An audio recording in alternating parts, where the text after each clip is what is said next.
অথচ আজকে দেখেন 60-70 বয়স হয়ে গেছে, তারপরে গুনাহ ছাড়ছে না।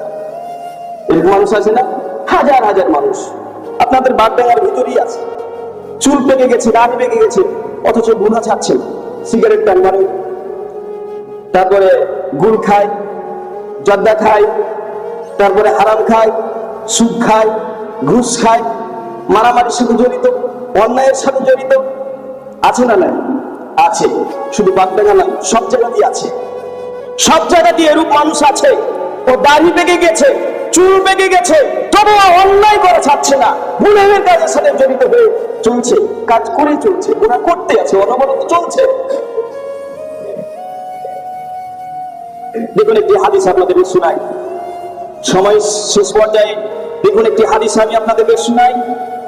আর ইবনে উমর রাদিয়াল্লাহু আনহু قال كنت مع رسول الله صلى الله عليه وسلم। ইবনে উমর রাদিয়াল্লাহু থেকে বর্ণিত, তিনি বলেন কুনতু মা রাসূলিল্লাহ সাল্লাল্লাহু আলাইহি ওয়াসাল্লাম, আমি রাসূল সাল্লাল্লাহু আলাইহি সাল্লামের সঙ্গে ছিলাম। ফাজাআহু রাজুলুম মিনাল আনসারি, হঠাৎ আনসারদের ভিতর থেকে একজন লোক আসলেন। ফাসাল্লামা আলা নবী সাল্লাল্লাহু আলাইহি ওয়াসাল্লাম, অতঃপর রাসূলকে সালাম করলেন, সালাম দিলেন। সালাম দেওয়ার পরে সুম্মা কল, বললেন ইয়া রাসূলুল্লাহ, হে আল্লাহর রাসূল, আইয়ুল মুমিনিনা আফযাল, মুমিনদের ভিতরে সবচেয়ে শ্রেষ্ঠ মুমিন কোন ব্যক্তি? প্রশ্ন করলেন। একজন আনসার ব্যক্তিদের ভিতর থেকে, আনসার গোত্রের একজন লোক এসে আল্লাহ রাসূলকে জিজ্ঞেস করলেন, হে আল্লাহর রাসূল, মুমিনদের ভিতরে সবচেয়ে উত্তম মুমিন কে? এই কথা যখন বললেন, তখন আল্লাহ রাসূল বললেন যে আহসানুহুম, তাদের মধ্যে সেই ব্যক্তি হচ্ছে সবচেয়ে উত্তম, খুলুকান, যার চরিত্র উত্তম। আল্লাহ রাসূল উত্তর দিলেন যে সেই ব্যক্তি উত্তম তাদের ভিতরে যার চরিত্র উত্তম, সেই হলো উত্তম মুমিন। এই প্রশ্ন করার পরে সেই ব্যক্তি আবার আল্লাহ রাসূলকে জিজ্ঞেস করলেন, তিনি বললেন আইয়ুল মুমিনিনা আকাস, মুমিনদের ভিতরে সবচেয়ে বুদ্ধিমান কোন ব্যক্তি? বুদ্ধিমান, মুমিনদের ভিতরে সবচেয়ে বুদ্ধিমান কোন ব্যক্তি? তখন আল্লাহ রাসূল বললেন যে আকসারুহুম লিল মাউতি যিকরান ওয়া আহসানুহুম, আল্লাহ রাসূল বলছেন মুমিনদের ভিতরে হলো সেই ব্যক্তি উত্তম যে ব্যক্তি মরণকে বেশি বেশি স্মরণ করে। শুধু বেশি বেশি নয়, লামা বাদাহু ইস্তিদাদান, মরণের পরবর্তী জীবনের জন্য, কবরে যাওয়ার জন্য, কবরে থাকার জন্য সুন্দর প্রস্তুতি গ্রহণ করে, আমল সংগ্রহ করে। আল্লাহ বলছেন উলাইকাল আকাস, এই হচ্ছে সবচেয়ে উত্তম বুদ্ধিমান মুমিন। এই কথা বললেন। তাহলে আনসার গোত্রের ভিতর থেকে একজন লোক এসে দুইটি প্রশ্ন করলেন, আল্লাহ রাসূল দুইটি উত্তর দিলেন। প্রথম নাম্বার প্রশ্ন হলো যে হে আল্লাহর রাসূল, মুমিনদের ভিতরে সবচেয়ে উত্তম মুমিন কে? তখন আল্লাহ রাসূল বললেন যার চরিত্র উত্তম সেই হলো উত্তম মুমিন। দ্বিতীয় প্রশ্ন হলো হে আল্লাহর রাসূল, মুমিনদের ভিতরে সবচেয়ে বুদ্ধিমান কোন মুমিন? তখন আল্লাহ রাসূল উত্তর দিলেন যে ব্যক্তি বেশি বেশি মরণকে স্মরণ করে। শুধু মরণকে স্মরণ নয়, মরণকে স্মরণ করে মরণের পরবর্তী জীবনের জন্য যে ব্যক্তি আমল সংগ্রহ করে, ও হচ্ছে উত্তম মুমিন, বুদ্ধিমান মুমিন। এই কথা আল্লাহ রাসূল। তাহলে এই কথার পিছনে উদ্দেশ্য আছে আমার।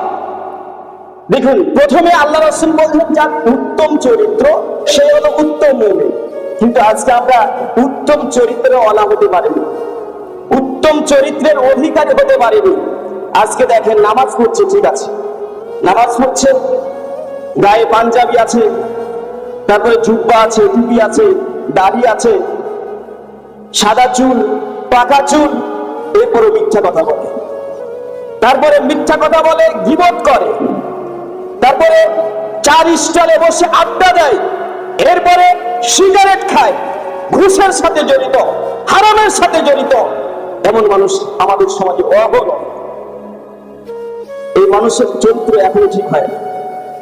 যে মানুষটা নামাজ পড়ে, দাড়ি ছেড়েছে, তারপরে পেকে গেছে চুল, 60, 70, 80 বছর বয়স হয়ে গেছে, নামাজ পড়ে আবার সিগারেট খায়, এই কোন ধরনের মানুষ? কি মানুষ উত্তম মানুষ হতে পেরেছে? আল্লাহ রাসূল বলেছেন উত্তম মুমিন হতে পারে, এর চরিত্র ঠিক নাই। তার চরিত্র এখনো গঠন হয়নি, উত্তম চরিত্রওয়ালা ব্যক্তি হতে পারেনি। কারণ উত্তম চরিত্র যদি থাকতো, ওর চরিত্রে বাধা দিত আমি নামাজ পড়ে, আমি দাড়ি ছেড়ে, আমার দাড়ি পেকে গেছে, চুল পেকে গেছে, এরপরে কিভাবে সিগারেট খাই, কিভাবে খেতে পারি? অসম্ভব। ওর ভিতরে মরণ বলে কোনো জিনিসই নাই। ও মরণকে স্মরণই করে না। আমি মনে করি ওই পরকালকে ভয় করে না, কবরকে ভয় করে না, মরণকে কিছুই মনে করে না। যার কারণে আজকে দাড়ি ছেড়েছে, দাড়ির একটা সম্মান আছে, নামাজ পড়ে, নামাজের একটা সম্মান আছে। নামাজ হতে বাধা দিবে অন্যায় কাজে।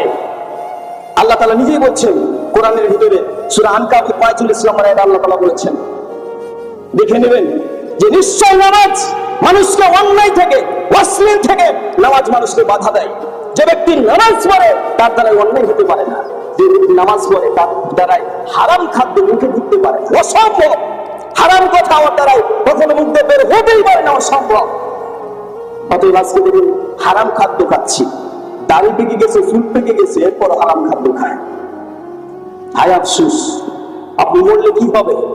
ওই যে দুজন ফেরেশতা অন্ধ আর বোবা লোহার হাতুড়ি নিয়ে বসে আছে, ঢুকবেন কবরে যাবেন, পিটানো শুরু হবে। কবর অত সহজ না, উত্তম মুমিন অত সহজ না। আজকে আমাদের ঈমান কোথায় গেছে, কোথায় চলে গেছে ঈমান?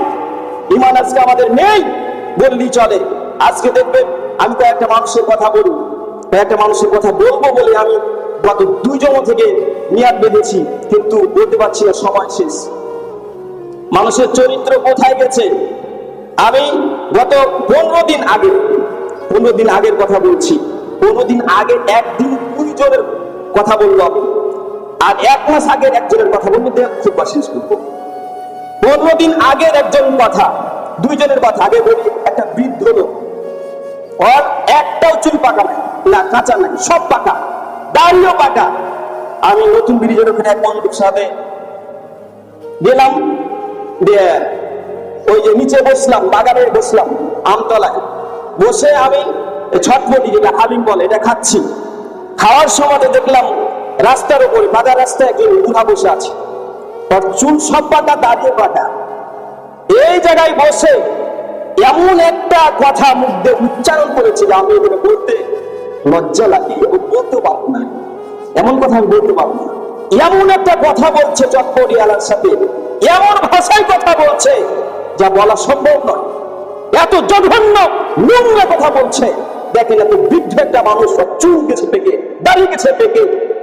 ও যদি ওর মরণ বলে ভয় হয়, কবর বলে ভয় হয়, তাহলে জীবনেও এই মুখ দিয়ে এমন কথা, অশ্লীল নোংরা কথা বের হতো না। আর একটি কথা আপনাদেরকে শোনাই, সেদিনেরই ঘটনা। আমি বাথানপাড়াতে ওখানে বক্তব্য পড়াই। ওখানে বক্তব্য পড়ার পর 2টা ছাত্র ছুটি দিলাম, 2টা ছাত্র বড় হয়ে গেছে, মাথায় আমার সামান্য প্রায়। তো 2টা ছাত্র ঝগড়া লেগে গেছে, তার জন্য লেগে গেছে, মারামারি শুরু করছে।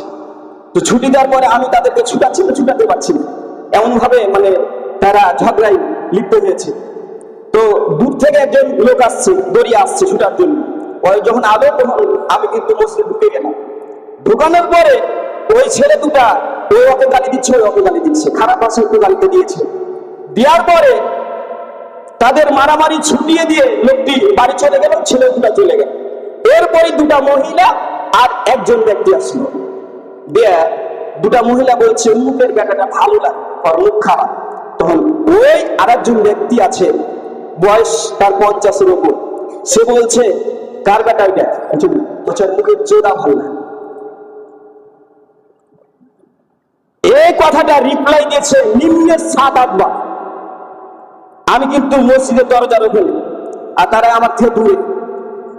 বলছে মুখের চোদা ভালো না, মুখে যদি চোদা ভালো হতো না, এমন কথা বলতো না, চোদা ভালো।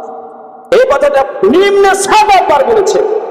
আমাকে এত খারাপ লেগেছে, আমার এত রাগ ধরেছে, মনে হচ্ছে আমাকে ওর কাছে যেয়ে বলি যে তোর চোদা কথা ভালো, তুই যে ওর চোদা ভালো লাগে, তুই ছোট ছেলে, তুই যে ওকে চোদা ভালো লাগে, তোর চোদা কথা ভালো, তুই নিজে আগে দেখ। অত ছোট বাচ্চা, অত বলতেই পারে, কিন্তু তুই যে 50 বছর তোর বয়স হয়ে গেল, আর তোর মধ্যে এমন কি বের হচ্ছে কথা, তুই কত ভালো। আজকে আমরা মানুষের ভুল ধরি, কিন্তু নিজের ভুল ধরি। নিজে কি বলছি সেটা নিজেই জানি, ইমান আজকে আমরা কোথায় চলে গেছি? ইমান হারিয়ে ফেলেছি। আর একটি কথা বলি, বৃদ্ধ মানুষ, হাজি মানুষের কথা বলছি আমি। হাজি মানুষ, 1 মাস আগে কথা বলছি। হাজি মানুষ যে হজ করেছে, যে টাকা খরচ করে, দাড়ি গেছে পেকে, চুলও গেছে পেকে, তার 70 বছরের উপর বয়স, এই হাজি সাহেব তার ভাবিকে শালীর বেটি বলে গালি দিচ্ছে।